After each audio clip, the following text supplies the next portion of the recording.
저희가 리식스 처치로 나가면서 중요한 가지인 리101, 리아이덴티파이를 하면서 보는 말씀이 대명령인 마태복음 22장과 더불어서 오늘 함께 읽으신 말씀입니다. 데살로니가전서 5장 23절인데 이렇게 말하시죠. 평강의 하나님이 친히 너희를 온전히 거룩하게 하시고 또 너희의 온 영과 혼과 몸이 우리 주 예수 그리스도께서 강림하실 때에 흠없게 보존되기를 원하노라. 우리가 온전해지기 위해서 세 가지 부분이 필요하다고 그랬죠. 첫 번째가 너의 영과 혼과 너의 몸이, 그죠? 주님 오실 때까지 온전하게 원하노라 그랬잖아요. 여러분, 영이 뭡니까? 당신의 형상으로 만드셨다는 것은 뭐예요? 하나님이 사람과 소통할 수 있도록, 대화할 수 있도록 이루셨다라는 거예요. 모든 인류는 하나님이 창조하신 가장 중요한 영이 죽은 겁니다. 에베소서 2장 1절을 보면 이렇게 말합니다.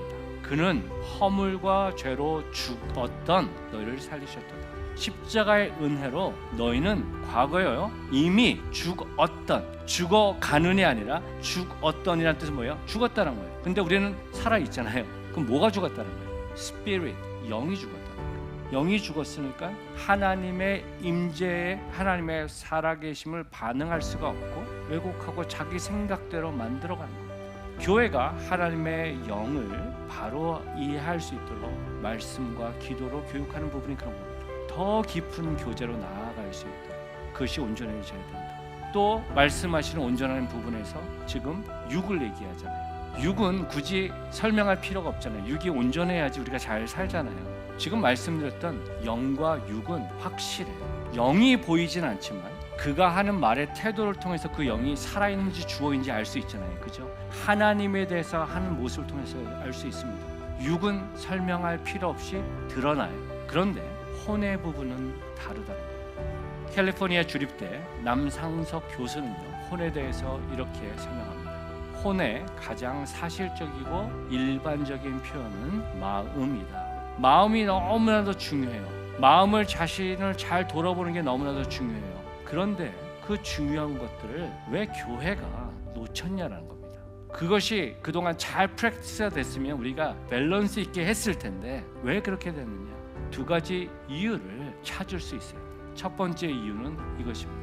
예수님이 곧 다시 오실 것이라는 믿음 때문에 그렇게 됐어요. 다시 오실 예수 그리스도, 그때는 이제는 하나님의 심판만이 남는 것이고, 그러기 위해서 그들이 열심을 했던 포커스 중 하나가 뭐예요? 영이 살아나는 겁니다. 복음을 나누는 것. 어떻게 하든지 그들이 예수님을 영접하고 구원에 이룰 수 있도록 몸부림친 것이 그 어떤 것보다 그들에게 프라이어티였던 거예요. 근데 중요한 사실은 그것이 예수님이 다시 오시면 시간이 100년, 200년, 지금 2000년이 지난 그런 상황 가운데 계속 그것이 지나가면서 어느 순간 그것이 중요한 것만으로 남아진 거예요. 예수 믿어야 돼, 성경 공부해야 돼, 기도해야 돼. 그 과정 안에서 나온 두 번째 문제가 바로 이것입니다. 믿음과 마음을 별개의 것으로 생각하게 됐다라는 겁니다. 어떠한 상황 가운데에서도 믿음이 좋다면 흔들리지 말아야 되고, 그죠? 흔들리면 믿음이 없는 것처럼 비춰질 수 있는 환경에 우리가 있다라고.